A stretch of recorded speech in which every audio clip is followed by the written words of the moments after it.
Sir నమస్కారం sir. నమస్తే. Sir deputy CM Pavan Kalyan గారు చంద్రబాబు నాయుడు గారి పైన కొన్ని ప్రశంసల వర్షం అయితే కురిపించారు సార్. ప్రపంచవ్యాప్తంగా తెలుగువారు ఉండడానికి గల కారణం చంద్రబాబు నాయుడు గారే. ఆయన వల్లే ప్రపంచవ్యాప్తంగా తెలుగువారు ఉన్నారని చెప్పేసి ఒక స్టేట్మెంట్ అయితే ఇచ్చారు. అయితే ఇది దేనివల్ల అన్న రీజన్ అయితే ఆయన చెప్పలేదు. మరి మీరేం చెప్తారు సార్? అంటే చంద్రబాబు నాయుడు గారు విజనరీ అనేది ఒక అభిప్రాయం చాలా కాలం క్రితమే ప్రకటించాడు ఆయన. ఓకే. ఎప్పుడంటే ఆయన చాలా కాన్షియస్గా మాట్లాడింది. ఆయన రాజమండ్రి సెంట్రల్ జైలుకు వెళ్ళి ములాఖత్తుకి చంద్రబాబు నాయుడు గారిని ములాఖత్తులో కలవడానికి ముందు ఆయన ఓజీ సినిమా షూటింగ్లో ఉన్నారు ఆ రోజు. అక్కడి నుంచి చాలా హడావిడిగా బయలుదేరి మాధాపూర్ హైటెక్ సిటీ మీదుగా వెళ్ళారు ఆయన. ఆయనే చెప్పుకున్నాడు ఆ విషయం. అలా వెడుతూ ఆ కట్టడాలు ఆ నిర్మాణాలు చూసి ఇంత గొప్ప విజనరీని తీసుకెళ్ళి అలా జైల్లో పెట్టేస్తారా అని, అంటే మనకి పాత రోజుల్లో సోక్రటీస్ మీద దాడులు జరిగినాయి అనేది విన్నాం మనం చరిత్రలో. అలా ఫీల్ అయ్యాడు ఆయన. అలా ఫీల్ అయ్యి మహాత్మా గాంధీని కాల్చి చంపి అలా చేసినటువంటి సందర్భాలు ఇలా అనేకం. అతి గొప్ప వాళ్ళని అతి దారుణంగా చేయటం అనే రకరకాల విషయాలు ఆయన స్మృతిపథంలో దొర్లి ఆయన శరవేగంతో రాజమండ్రి సెంట్రల్ జైలుకు వెళ్ళి చంద్రబాబు నాయుడు గారిని చూసి ఆయనకి ఒక రకమైన భరోసాని కల్పించి, అటువంటి విజనరీ ఎటువంటి డిప్రెషన్లోకైనా వెళ్ళిపోతే ప్రపంచం ఏమైపోతుంది అనేటువంటి ఆందోళనతో వెళ్ళి ఆయనకు భరోసా కల్పించి, నేను మీకోసం పోరాడుతాను, మనం కలిసి ఎన్నికల్లో పోరాడబోతున్నాం, నేను నా వాహనం, ఆయన అప్పుడే కొత్తగా ఒక వాహనం తీసుకొచ్చాడు ఒక విచిత్రమైన పేరుతో. ఏంటంటే ఆ పేరు వారాహి.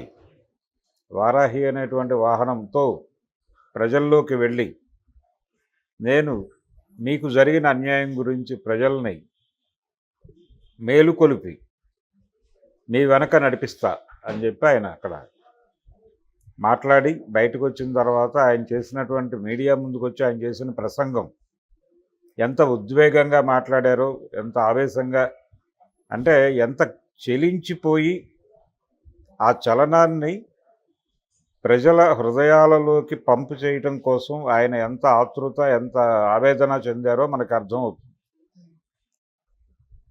అంతగా చంద్రబాబు నాయుడు ఆయన్ని కదిలించాడు.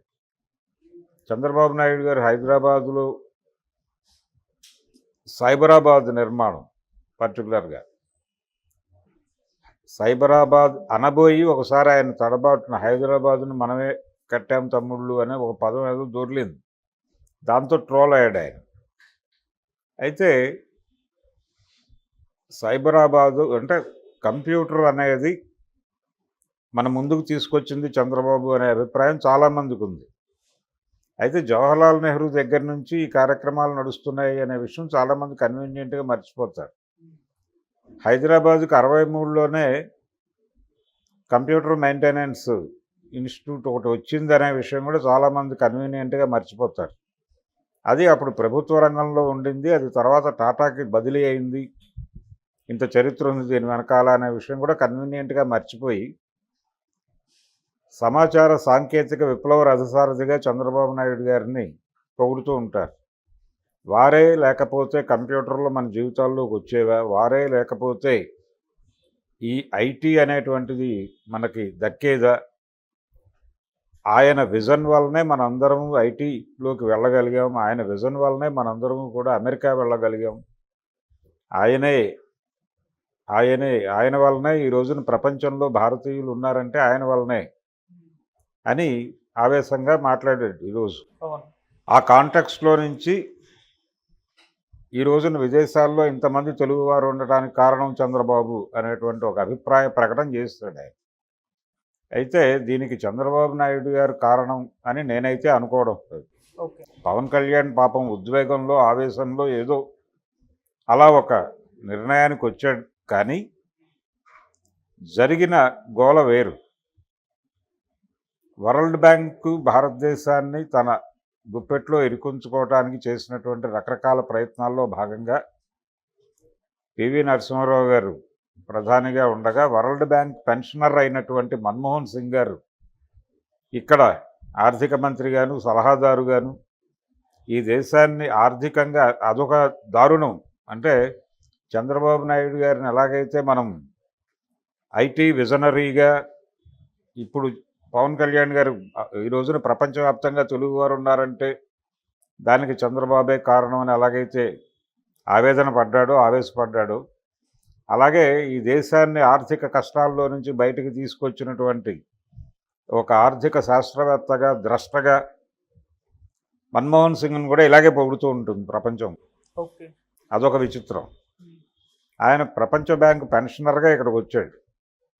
వచ్చి ఆయన రకరకాల విన్యాసాలు చేసి ఆయన ఈ దేశానికి ఆర్థిక సలహాదారుగా మారాడు. తర్వాత ఆయన ఆర్థిక మంత్రిగా చేశాడు. నరసింహారావు గారు ఆర్థిక శాఖ చూసినప్పుడు ఈయన ఆయనకి అడ్వైజరు. అలా మొదలై తీసుకెళ్ళి ఫైనల్గా డంకల్ డ్రాఫ్ట్ మీద సంతకం పెట్టి ఈ దేశాన్ని మార్కెట్ ఎకానమీలోకి విజయవంతంగా నడిపించగలిగారు. అయిపోయింది. అది రీజన్, అది పునాది. అక్కడి నుంచి ఎప్పుడైతే మార్కెట్ ఎకానమీ జీవితాల్లోకి ప్రవేశించిందో ఇక్కడ సాంప్రదాయ జీవన విధానం పోయింది. సాంప్రదాయ జీవన విధానం చనిపోయిన తర్వాత ప్రపంచంలో బతుకు భయం మొదలైంది. అప్పటి వరకు పిల్లల చదువుల మీద పెద్దగా శ్రద్ధ పెట్టని వాళ్ళు కూడా శ్రద్ధ పెట్టడం మొదలుపెట్టారు. సరిగ్గా అదే సమయంలో ప్రభుత్వ పాఠశాలల్లో బోధించేది చదువు కాదని, ఆ చదువు చదవటం వలన ఈ పోటీ ప్రపంచంలో బతకలేరని, ఈ పరుగు పందెం వ్యవస్థలో నెగ్గాలంటే చైతన్య కానీ నారాయణ కానీ మాత్రమే వాళ్ళని దాటించగలిగినటువంటి తారక మంత్రాలని ప్రపంచానికి ప్రచారం చేయటం మాత్రమే కాదు, ఇంజెక్ట్ చేసి డబ్బులు ఉన్నా లేకపోయినా పిల్లల్ని తీసుకెళ్ళి నారాయణలో చైతన్యాలు చేర్పించి, లేకపోతే మరొక కార్పొరేట్ బళ్ళు చేర్పించి అప్పులు చేసి సర్వనాశనం అయిపోయినాయి చాలా కుటుంబాలు. ఎంతమంది ఈ పరుగు పందెంలోకి వచ్చి నాశనం అయిపోయారో. మట్కా లాంటి జూదమే ఇది కూడా. ఈ మధ్య చూసాం మనం. అంటే ఒక 5గురు విన్నర్స్ ఉంటారు ప్రతి చోట. అంటే విదేశాలకు వెళ్ళిన జనాలు కనిపిస్తున్నారు, కానీ ఆ విదేశాలకు వెళ్ళాలి అనేటువంటి తాపత్రయంతో అనివార్యంగా అక్కడికి వెళ్ళిపోతే తప్ప బతుకులేదు అనేటువంటి భయంతో డబ్బులు తగలబెట్టేసుకుని ఎంతమంది సర్వనాశనం అయిపోయారో ఈయన కనబట్టలేదు. అది విచిత్రం. కాబట్టి దీని వెనకాల, ఈ వెలుగు వెనకాల ఒక దారుణమైన చీకటి కూడా ఉంది. ఆ చీకటిని చూస్తే కళ్ళు చెదిరిపోతాయి. అది చూడట్లేదు. వెలుగులు మాత్రమే చూపించే ప్రయత్నం అప్పుడు జరిగింది, ఇప్పుడు జరుగుతోంది. నరసింహారావు గారిని దేశాన్ని ఆర్థిక సరళీకరణంలోకి తీసుకువెళ్ళి ఒక గొప్ప ఆర్థికవేత్తగా, పాపం ఆయన జయంతి రోజు అలాగే వర్ధంతి రోజున ఇంత గొప్ప ఆర్థిక సంస్కర్త ఆయన. ఆర్థిక సంస్కర్తకి ఢిల్లీలో సరైన